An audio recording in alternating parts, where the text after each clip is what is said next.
Welcome. What you are about to watch is not science fiction, and it is not folklore.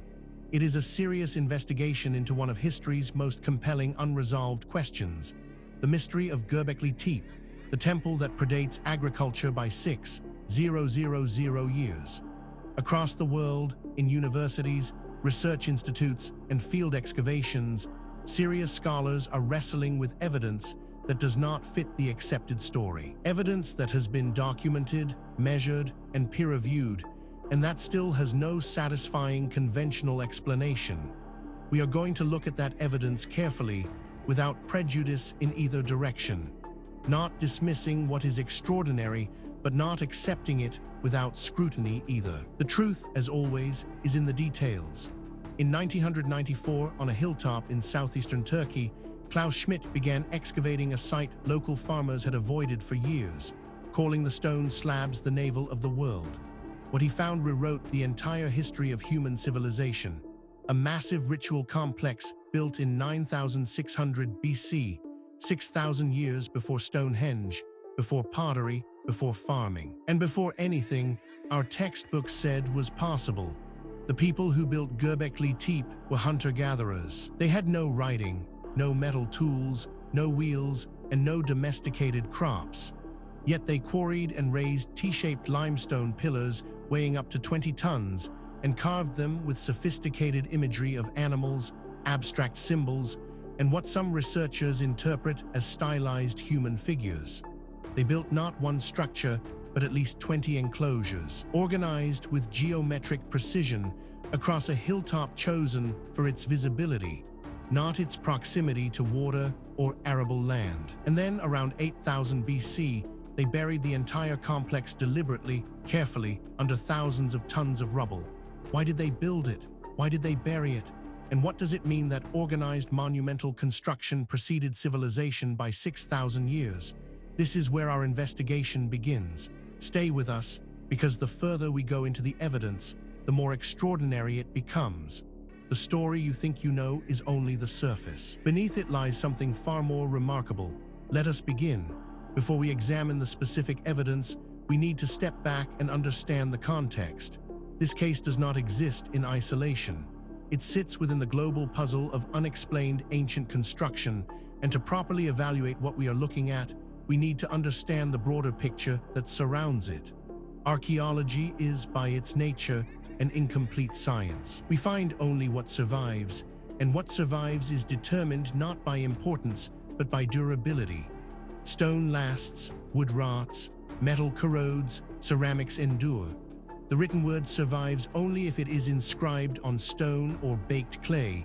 Papyrus and vellum are hostages to humidity and fire. This means that every picture of the past, assembled from archaeological evidence, is a distortion, biased toward the materials that happen to last rather than the activities that define the culture. With that cave in place, the structures that do survive from the ancient world are sometimes inexplicable by any conventional model of the societies that built them. We find stone blocks weighing hundreds of tons, fitted together with tolerances measured in millimeters, transported from quarries dozens of kilometers away, and raised to heights that challenge modern cranes. We find astronomical alignments so precise that they track the movements of specific stars over periods of thousands of years. We find architectural proportions that embed mathematical ratios, pi, phi, the Pythagorean theorem, in civilizations that supposedly had no formal mathematics. The challenge these structures pose is not engineering alone. It is conceptual. How did people without our tools conceive of projects on this scale? How did they solve the organizational problems of feeding and coordinating tens of thousands of workers over decades? How did they transmit technical knowledge across generations without standardized notation? The buildings stand as proof that they did it. The question of how remains genuinely open. This context matters because it tells us something important. What we are about to investigate is not an isolated curiosity. It is part of a pattern that researchers in multiple fields have been independently documenting for decades. And patterns, in science, demand explanation. With that foundation in place, Let us now turn to the specific case at hand. Now we reach the heart of the matter. The core evidence surrounding Göbekli Tepe, the temple that predates agriculture by 6,000 years, is more extensive, more verified, and more troubling for conventional explanations than most people realize. Let us walk through it systematically, fact by fact, and allow the evidence to speak for itself. We are not going to speculate here. Every point that follows is documented in peer-reviewed publications, official archaeological records, or government archives that are publicly accessible. The question is not whether these facts are real. The question is what they mean. Consider this first extraordinary detail. Göbekli Tepe was discovered in 1994 by Klaus Schmidt of the German Archaeological Institute, who recognized it as a Neolithic site after earlier surveys had misidentified the stone slabs as medieval grave markers. Schmidt dedicated the rest of his life to the excavation, directing the dig until his death in 2014. Carbon dating of organic material embedded in the limestone mortar places the earliest structures at approximately 9,600 BC. This single data point, if taken in isolation, might be set aside. Anomalies happen, instruments malfunction, researchers make mistakes. But as we continue, you will see that this is not an isolated anomaly. It is part of a consistent and documented pattern. But that is only the beginning. Researchers also discovered the site's T-shaped limestone pillars stand up to 5 meters tall and weigh between 10 and 20 tons each. They were quarried from bedrock outcrops on the same hillside, where an unfinished pillar still lies in situ, too large to move, abandoned mid-cut. The pillars were erected in circular enclosures, typically arranged in pairs at the center, with smaller pillars around the perimeter, forming a consistent architectural grammar across all excavated structures.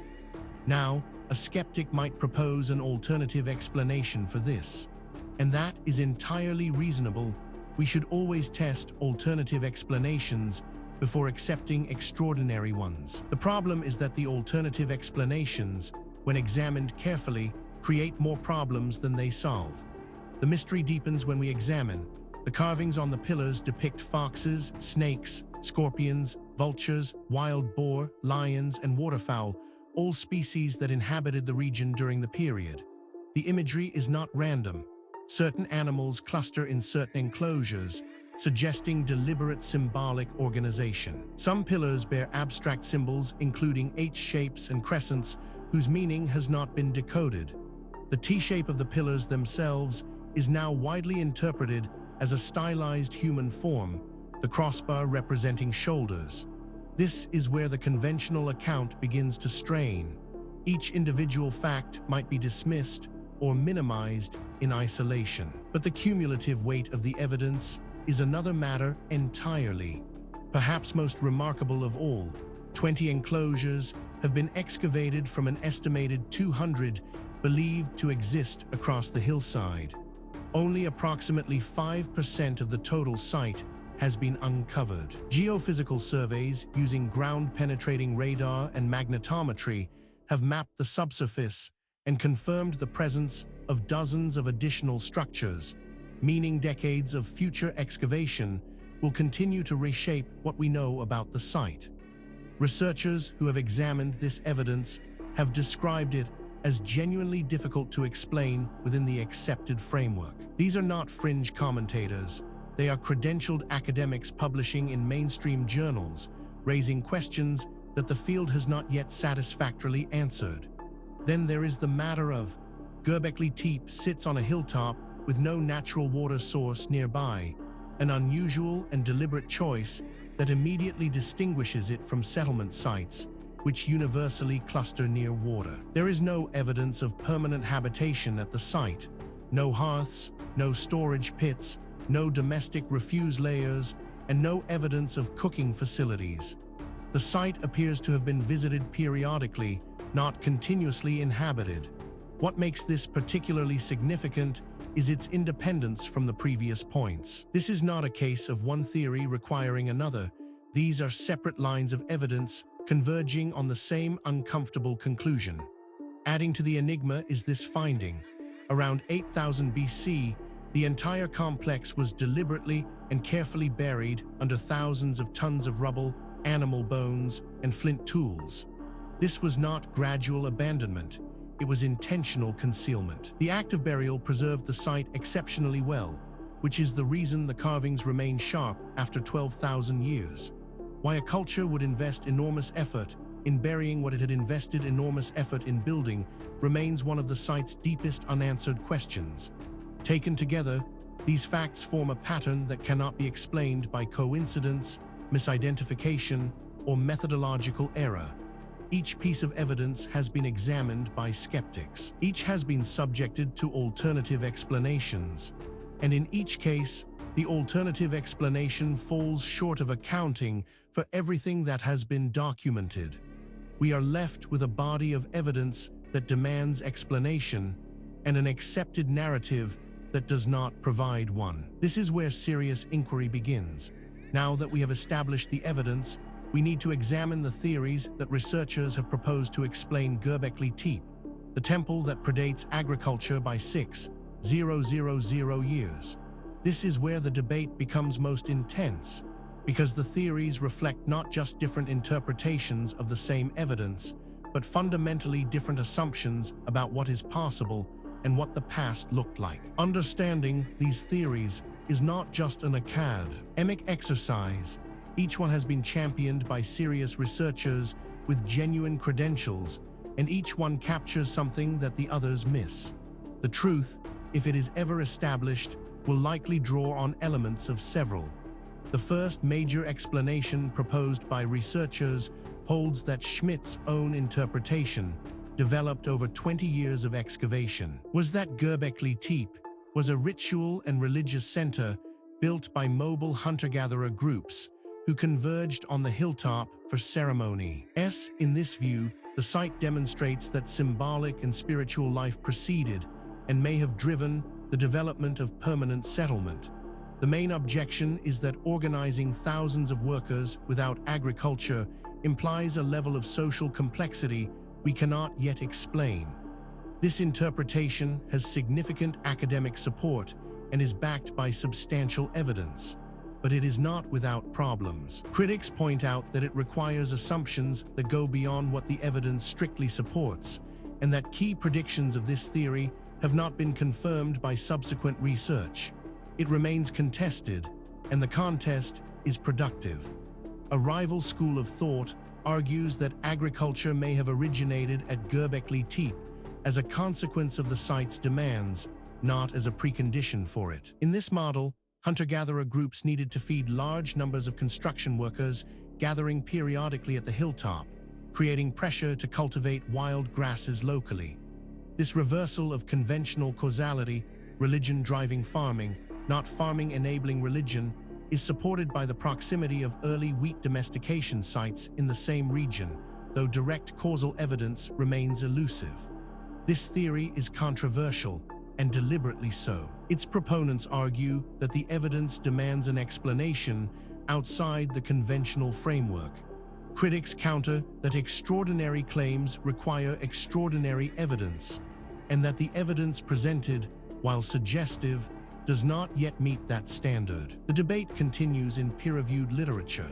Perhaps the most unconventional theory suggests that Klaus Schmidt and others have proposed that Göbekli Tepe functioned as an astronomical observatory, with enclosure D's central pillars aligned to track the rising of the star Deneb around 10,000 BC. The carved vulture imagery in enclosure D has been linked to a proposed catastrophic cosmic event around 10,900 BC. Critics argue the astronomical alignments may be coincidental, and that imposing modern astronomical concepts on Neolithic builders risks circular reasoning. What is striking about this debate is not merely that experts disagree, that is normal and healthy in science. What is striking is the quality of the disagreement. Serious researchers, working from the same body of evidence, reaching genuinely different conclusions. That level of fundamental disagreement, when it persists over decades, is a signal that something important has not yet been understood. The question is not which of these theories is right. The question is whether any of them is right, or whether the truth is something that none of the current frameworks has yet been able to capture. The case surrounding Göbekli Tepe, the temple that predates agriculture by 6,000 years, does not rest on speculation alone. What distinguishes this investigation from pure mythology is the existence of documented, physical, verifiable evidence, material that has been examined by credentialed researchers and whose authenticity is not seriously disputed. What is disputed is its interpretation. Let us review the most significant documented evidence as objectively as possible. We are not going to cherry-pick the data that supports a preferred conclusion. We are going to lay out what exists and let you draw your own assessment. Physical evidence supporting this account includes the complete absence of domestic structures at Göbekli Tepe. No hearths, no storage pits, no post holes for residential buildings is the strongest evidence that the site was not a settlement, but a purpose-built ritual location. This absence is not a gap in excavation. 5% of the site has been uncovered, but geophysical survey of the remaining 95% shows no subsurface signatures consistent with habitation. This evidence has been subjected to independent verification. Skeptics have examined it. Alternative explanations have been proposed and tested. The data remains. The question of what it means remains open. Investigators have documented massive deposits of animal bones have been found throughout the site, representing hundreds of individual animals, including gazelle, aurochs, red deer, and wild boar. The bones show butchery marks consistent with large-scale feasting events. This evidence supports the interpretation that groups gathered at Göbekli Tepe for communal rituals involving the slaughter and consumption of game, a pattern seen in later ritual sites worldwide. This evidence has been subjected to independent verification. Skeptics have examined it. Alternative explanations have been proposed and tested. The data remains. The question of what it means remains open. On-site analysis revealed the deliberate and careful burial of the entire complex around 8000 BC is itself a form of evidence. The infill material was deposited systematically, not dumped randomly. Flint tools and animal bones were layered in ways suggesting the burial was a ritual act, not mere abandonment. The precision of the burial preserved the carvings almost perfectly, raising the question of whether the builders intended future discovery or permanent concealment. This evidence has been subjected to independent verification. Skeptics have examined it. Alternative explanations have been proposed and tested. The data remains. The question of what it means remains open. Each individual piece of evidence might, in principle, be explained away. A single anomalous artifact might be misidentified. A single anomalous date might reflect contamination. A single anomalous eyewitness account might reflect misperception. The question is whether all of the evidence can be explained away, and whether the explanations required are more or less plausible than the evidence itself. When multiple independent lines of inquiry converge on the same conclusion, that convergence is the most powerful signal in empirical science. And that is exactly what we are seeing here. We have examined the history, the evidence, and the theories surrounding Göbekli Tepe, the temple that predates agriculture by 6,000 years. Now we need to ask the question that is sometimes overlooked in discussions of ancient mysteries. Why does this matter? What does it mean for us today? It would be easy to file this away as an interesting historical curiosity, a puzzle from a distant past with no bearing on our present lives. That would be a fundamental mistake. The questions raised by this case touch on issues that are directly relevant to who we are, where we came from, and what the human story actually looks like before the period covered by conventional history. Klaus Schmidt's death in 2014 did not slow the excavation. Lee Clare now leads the German Archaeological Institute team, and the pace of discovery has accelerated with improved geophysical survey technology. UNESCO designated Göbekli Tepe a World Heritage Site in 2018. The site has fundamentally changed academic archaeology. The assumption that monumental construction required prior agricultural surplus, the foundational premise of most civilization theory, has been dismantled. Göbekli Tepe proves organized large-scale cooperation existed before farming, with only 5% excavated. What remains beneath the hillside may reshape human prehistory again. The astronomical alignment of enclosure D has been independently confirmed. The meaning of the carved symbols remains entirely open. Furthermore, the tools available to investigate these questions are advancing rapidly. Satellite imaging, ground-penetrating radar, ancient DNA analysis, isotopic tracing, and deep-sea sonar are all providing capabilities that previous generations of researchers could only dream of. Cases that were genuinely unresolvable 10 years ago are now open to new analysis, and the findings, consistently, are expanding rather than contracting the mystery. The investigation continues. New discoveries are being made. New analyses are being published. New voices are entering the conversation from disciplines that were not previously part of the discussion.